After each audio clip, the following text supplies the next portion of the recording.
जी अस्सलाम वालेकुम it's Waqar Ahmed and this lecture is the second lecture on important articles of the constitution that you can quote in your papers. So कल हमने एक class already इस पर conduct की थी which covers articles from 1 to 40. इसमें काफ़ी important articles थे. So here we will be covering a few more articles जो कि important है और contemporary issues से relevant भी हैं. So let's start it. So this is the second lecture, and I'll just try to focus on important articles only. So these are the articles we will be focusing on. Article 41, which is about the president, Article 48, and Article 51, 59, and 106, which is the composition of National Assembly, Senate, as well as provincial assemblies. So Article 158, जो कि हम बहुत सुनते हैं, 58(2)(b, सो उसके बारे में थोड़ी सी डिस्कशन होगी. अच्छा, article 62 and 63, qualification and disqualification, जो क्राइटेरिया है for the membership of parliament, so वो हम डिस्कस करेंगे. Article 75, 77, 78, 89 and 90, so these will be discussed in today's lecture. So first, Article 41, which pertains to the president. So उसके लिए क्या criterion क्या होगा? What should be the criteria conditions to make him eligible for the presidentship? So first, वो Muslim होना चाहिए, that he should be a Muslim. His age should not be less than 45 years, and he is considered as head of the state and is a symbol of unity. उसके पास इतने इख्तियारात होते नहीं, but he is considered as the head of the state and he represents the, he is like deemed as a symbol of unity. So this is about the president.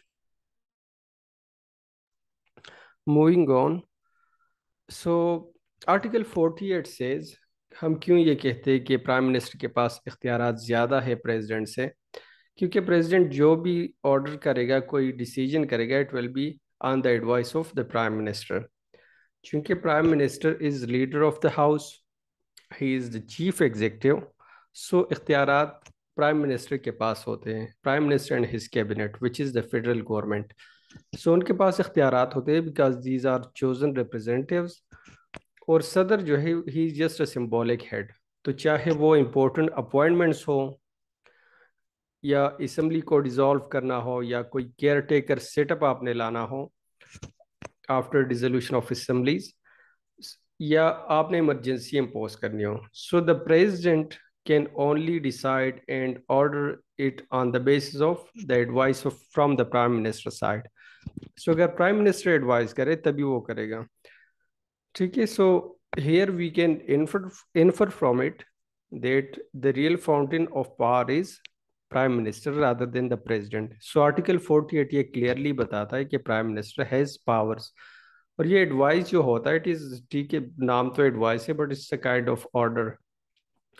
ठीक है, कि आपने ये, आप रिजेक्ट नहीं कर सकते. अगर आप रिजेक्ट करेंगे सो उसका एक मैकेनिज्म है, सो वो हम बाद में इसी लेक्चर में डिस्कस कर लेंगे. ठीक है. सो अब आते हैं आर्टिकल 58(2)(b की तरफ, या आर्टिकल 58(2) जो है. सो इससे पहले जो 58(2)(b था, सो उसमें प्राइम मिनिस्टर, सॉरी, प्रेसिडेंट के पास इख्तियार था कि वो असम्बली डिसॉल्व करे बहाने पर. कौन सा बहाना? कि ये जो गवर्नमेंट है, it is not acting as per the provision of the constitution, and an appeal to the electorate, जो अवाम है उसकी तरफ, इलेक्शन की तरफ जाना ज़रूरी है. क्योंकि जो गवर्नमेंट है, it is not working as per the constitution, या वो उससे मैनेज नहीं हो रही जो गवर्नेंस है. So he could easily dissolve the assemblies, जिस तरह 90s में हमने देखे कि कितनी असम्बलीज डिसॉल्व हुई थी. सो अब 18 अमेंडमेंट के बाद 58(2)(b नहीं रही, it is excluded. Just now it will be dissolved on the president shall dissolve the National Assembly if so advised by the Prime Minister. और इसी तरह गवर्नर जो है, they'll dissolve the provincial assembly on the advice of chief ministers. ठीक है, सो यहाँ पर भी हमें पता चलता है कि प्राइम मिनिस्टर जो है, he can direct or advise the president to dissolve the assembly. Direct or ये वर्ड जो है, this is just like my own opinion, बाकी this is just an advice कि वो एडवाइस करेगा। एंड फिर उसका प्रॉपर मैकेनिज्म है कि अगर प्रेसिडेंट उसको एक्सेप्ट ना करे तो फिर क्या होगा, so we will discuss that. Now coming to the composition of national, provincial and assemblies as well as Senate. So जो नेशनल असेंबली है, it is covered in the article 51, जिसमें composition of the assembly, national assembly वो बयान की गई है। Senate की in article 59 और प्रोविंशियल असेंबलीज की in article 106। So let's come to the national assembly, जो कि लोअर हाउस होता है of the parliament. So it is on the basis of population. जिस तरह पंजाब की पॉपुलेशन ज़्यादा है, सो उसकी सीट ज़्यादा होंगी, ठीक है, बलूचिस्तान की कम होगी। सो it is on the basis of population. Total seats पहले 342 थी, 342, नाउ इट इज़ 336, क्योंकि फाटा मर्जर के बाद सीट्स कम हुई थी। और इसमें भी अगर यहाँ पर आप कोट करना चाहे, सो वुमेन को यहाँ पर भी राइट्स दी गई है, लाइक रिप्रेजेंटेशन रिजर्व सीट्स है उनके लिए, 60 seats in the National Assembly. And for the minorities as well, there are 10 seats in the National Assembly. So it is covered in this article. Now the Senate, जो कि upper house होता है, उसमें पहले member से 104 अब 96 हैं, क्योंकि फाटा मर्जर के बाद ये कम की गई। सो इसकी कंपोजिशन आप समझे। इसकी कंपोजिशन इस तरह है कि इसमें जिस तरह नेशनल असेंबली में on the basis of population है रिप्रेजेंटेशन, यहाँ पर इक्वल है, लाइक हर प्रोविंस के लिए 23 सीट्स हैं और 4 इस्लामाबाद के लिए हैं। अब जो 23 सीट्स है उसकी क्या कंपोजिशन होगी, सो 14 तो जो मेंबर्स हैं ऑन जनरल सीट्स, जो कि लाइक सेनेट का पार्ट भरेंगे, it will be elected by provincial assemblies. उसका अपना एक मैकेनिज्म है जो काफ़ी कॉम्प्लिकेटेड है, so will not be going in details. So 14 members तो ये हो गए। उसी सूबे से 4 टेक्नोक्रेट्स होंगे या उलेमा, उनको सेलेक्ट किया जाएगा। 4 इसमें खवातीन की सीट्स होंगी एंड 1 फॉर द माइनॉरिटी। सो ये टोटल हर सूबे से इसी कंपोजिशन के तहत 23 मेंबर्स हर सूबे से होंगे। सो ये बन जाते हैं 92 फ्रॉम द 4 प्रोविंसेस। और जो बाकी 4 सीट्स है, it is allocated to the capital territory, that is Islamabad. So यहाँ पर 4 सीट्स है सेनेट में, लाइक इस्लामाबाद की, जो कि 2 जनरल सीट्स होंगी, एक वुमेन और एक टेक्नोक्रेट या आलिम कोई होगा, ठीक है। So this is the composition of senate. Now moving to the provincial assemblies.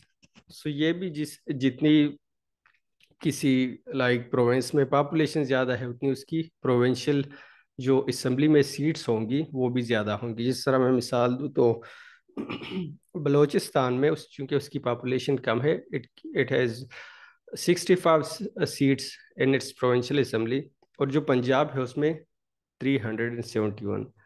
सो पंजाब की 371, बलूचिस्तान की 65। सो इट मीन्स कि it is as per the population. So provinces में भी वुमेन के लिए रिजर्व सीट्स होती है, लाइक टोटल सीट्स की तकरीबन 17% या 17.5% it is reserved for women only. और जो हमारी लोकल गवर्नमेंट्स बनती हैं, सो उसमें 33% रिप्रेजेंटेशन दी जाती है वुमेन को। लेकिन चाहे सेनेट हो, चाहे नेशनल असेंबली हो या प्रोविंशियल असेंबलीज, उसमें 17 to 17.5% is reserved for women only. Okay, moving on. So now the important articles of qualification and disqualification of a member. So Article 62 बताता है Constitution की about the qualification कि क्या criteria है for membership of the parliament. So उसमें first तो ये है कि he should be a citizen of Pakistan, जो like who wish to be uh, part of MNA या सेनेटर। सो उसके लिए फर्स्ट तो ये ज़रूरी है, he should be the citizen of Pakistan. और नेशनल असम्बली के लिए he must have attend the age of 25 years. अगर वो 25 साल का है सो वो MNA बन सकता है, and if he is 35 years वो एक सेनेटर बन सकता है, he can be a part of the senate. वो रजिस्टर्ड वोटर हो, ठीक है, registered voter like he is registered with the NADRA is a voter, registered voter. और जो हम सुनते हैं सादिक इन अमीन, सो उसकी भी शिक है कि वो सादिक हो, अमीन हो, ऑनेस्ट हो एंड अमीन। He should be loyal to the ideology of Pakistan, और ना उसने इस्लाम के ख़िलाफ़ काम किया हो, उसको इस्लाम की बेसिक नॉलेज का पता हो कि क्या क्या इबादत है, किस तरह की जाती है, बेसिक जो लाइक इसकी इंजंक्शन है, ज़कात क्या है, क्या रेट है इसका। सो वो सब कुछ बुनियादी जो नॉलेज है वो उसके पास होनी चाहिए। और जो इसमें इस्लामिक इंजंक्शन से रिलेटेड, इस्लाम से रिलेटेड जो शिक है, कंडीशन है, it is not applicable to the minorities. So उन पर वो लागू नहीं है क्योंकि उसकी अपनी रिजर्व सीट से। सो अगर वह ये आप उस पर भी लागू कर लेंगे सो इट इज़ अ डिस्क्रिमिनेशन। और जो रिजर्व सीट से वो कंटेस्ट ही नहीं कर पाएंगे, he will be, they will not qualify as per, अगर इस किस्म की शिक हो इसमें। ठीक है, सो नाउ कमिंग टू 63 जो कि डिस्क्वालिफिकेशन से रिलेटेड है।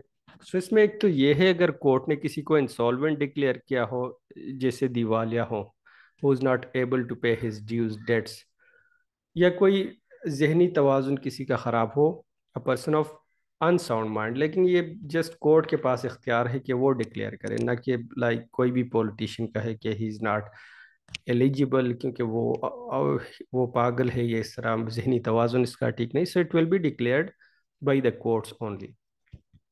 अच्छा, एक बंदा है, he ceases to be the citizen of Pakistan, वो पाकिस्तानी नहीं रहा, यहाँ की शहरियत छोड़ दी, so he can not qualify to be a member of the parliament.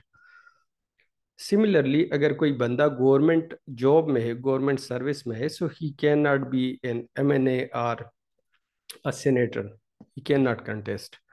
या किसी ने आइडियालजी ऑफ पाकिस्तान के खिलाफ बात की हो, काम किया हो, he does not agree to the ideology of Pakistan, so वो भी डिसक्वालिफाइड होगा।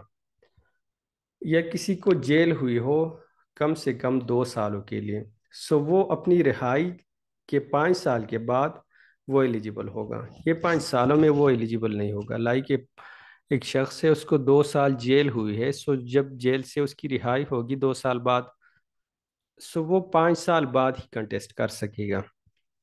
ठीक है, या कोई ऐसा सरकारी मुलाजिम हो, कोई ऑफिसर हो जो कि डिसमिस किया गया हो from government service service on the basis of misconduct, misconduct कि उन्होंने कोई करप्शन की हो, कोई एम्बेजलमेंट की हो, कोई यूज़ ऑफ अथॉरिटी को एक्सेसिवली इस तरह इलीगल तरीके से यूज़ किया हो जो कि इसके डोमेन में नहीं था।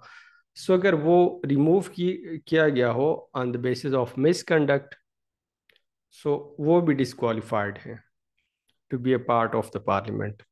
और अगर कोई बंदा हो वो रिटायर हो जाए, वो मिसकंडक्ट पर नहीं बल्कि लाइक वो रिटायर्ड हो जाए after attaining the age of 60 so उसके बाद वो 2 साल वेट करेगा, उसके बाद वो एलिजिबल होगा। सो 2 सालों में he will not qualify to be part of the parliament.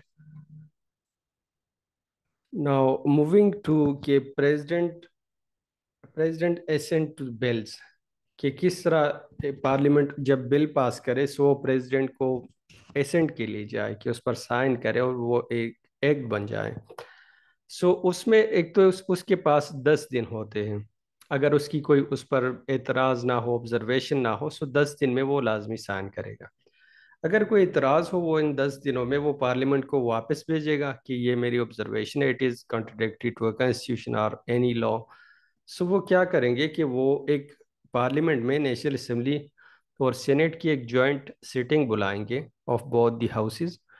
वहाँ पर जब वो पास हो जाए दोबारा, चाहे उसमें वो जो प्रेसिडेंट ने अमेंडमेंट सजेस्ट की थी वो हो या ना हो, लेकिन जब वो जॉइंट सिटिंग में वो पास कर ले, सो फिर प्रेसिडेंट के पास कोई इख्तियार नहीं कि इसको रोके रखे या रिजेक्ट करे। वो 10 दिन में उस पर साइन करे या ना करे, वो 10 दिन बाद एक्ट बन जाता है। ठीक है, so this is the mechanism के प्रेसिडेंट के पास कितना कम इख्तियार होता है और बिल किस तरह एक्ट बन जाता है। ठीक है, अब टैक्सेस से रिलेटेड अगर आपने कोई आर्टिकल वो याद करनी हो, so article 77 pertains to imposing of taxes. So यहाँ पर एक लाइक एक उसूल है डेमोक्रेसी का कि नो टैक्सेशन विदाउट रिप्रेजेंटेशन, कि just public representative people's representatives can are the ones who should impose taxes rather than कि कोई भी अकेला बंदा या कोई इदारा उठकर वो टैक्सेस लगाए। सो इस आर्टिकल के मुताबिक no tax shall be levied, कि कोई टैक्स नहीं लगाया जाएगा for the purpose of the federation except by or under the authority of act of parliament, कि वो पार्लियामेंट से मंजूरी के बाद ही कोई भी टैक्स लगाया जा सकता है। कोई भी शख्स इंडिविजुअली वो ये डिसीजन नहीं ले सकता कि अवाम पर वो टैक्सेस लगाएं। ठीक है, so no taxation without representation, क्योंकि पार्लियामेंट में अवामी नुमाइंदे ही होते हैं who are authorise to impose taxes for in the best interest of the country in the of the federation.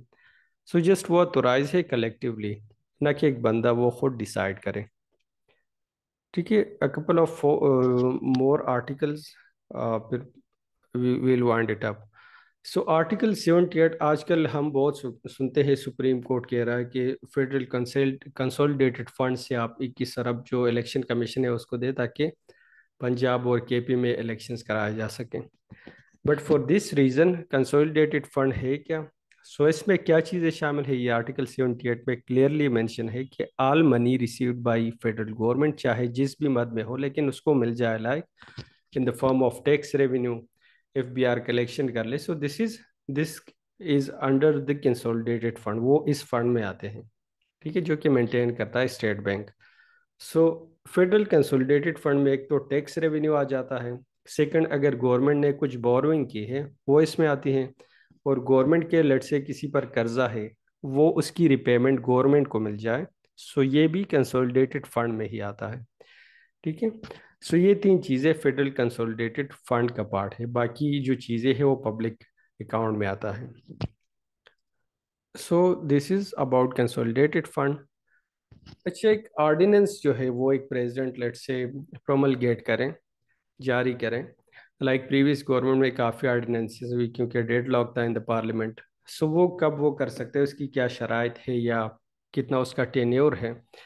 सो जब पार्लियामेंट के सेशंस रेगुलरली नहीं हो रहे, वहाँ पर कोई डेडलॉक है, ठीक है, अपोजिशन और जो गवर्नमेंट है उसके बीच, सो वहाँ पर जो है प्रेसिडेंट के पास ये इख्तियार है कि एक ऑर्डिनेंस जो हुक्म है वो जारी करें, जो कि वैलिड होगा फॉर 120 डेज, और उसको एक बार एक्सटेंशन भी दी जा सकती है फॉर 120 डेज। ठीक है, यानी it will be just like कि ये पार्लियामेंट ने जारी किया, यानी इतनी ऐसी ही इफेक्ट होगी जिस तरह पार्लियामेंट एक कानून पास करे, कोई एक्ट, सो जिस तरह उसका इफेक्ट होगा उसी तरह ऑर्डिनेंस का भी होगा, it will be like implementable. लेकिन इसकी ड्यूरेशन 120 डेज है, और अगर असम्बली के सेशंस हो सो उसमें भी टेबल की जाएगी ये, लेकिन 120 दिन के बाद उसको एक बार एक्सटेंशन भी दी जा सकती है। ठीक है, सो ये प्रेसिडेंट तभी जारी कर सकता है in the circumstances, in the situation जहाँ पर कोई अर्जेंसी हो, कोई इमीडिएट एक्शन रिक्वायर हो, सो उस टाइम वो ऑर्डिनेंस जारी कर सकता है। और प्रेसिडेंट जो है वो किसी भी टाइम इसको विड्रॉ कर सकता है, कि लाइक 15 दिन बाद, 20 दिन बाद, या लेट से 2 मंथ्स बाद, सो ही कैन विड्रॉ इट। और अगर ये लेट से टेबल की गई इन द पार्लियामेंट और पार्लियामेंट में वहाँ पर रिजेक्ट हो गई, इसके खिलाफ वोट्स आए, सो ये उसी टाइम ये विड्रॉ हो जाएगी, कैंसिल हो जाएगी, ये जो ऑर्डिनेंस है। ठीक है, moving on, I think this the last one. The chief executive of the state, जिसके पास ज़्यादा पावर्स होती है, that is the prime minister, जो कि आर्टिकल 90 से जाहिर होता है। Prime minister is the chief executive of the country, having full authority along with his her cabinet, जो उसका कैबिनेट है यानी वजीर है, मिनिस्टर्स है, फेडरल मिनिस्टर्स, सो वो और prime minister, it is the cabinet, और उनके पास इख्तियार होता है, कैबिनेट को लीड करता है prime minister, so he is the fountain of power. ठीक है, thank you so much. The third lecture will be uploaded soon, so take notes from these like video for your understanding and references. Thank you for your time. Stay blessed. Allah Hafiz.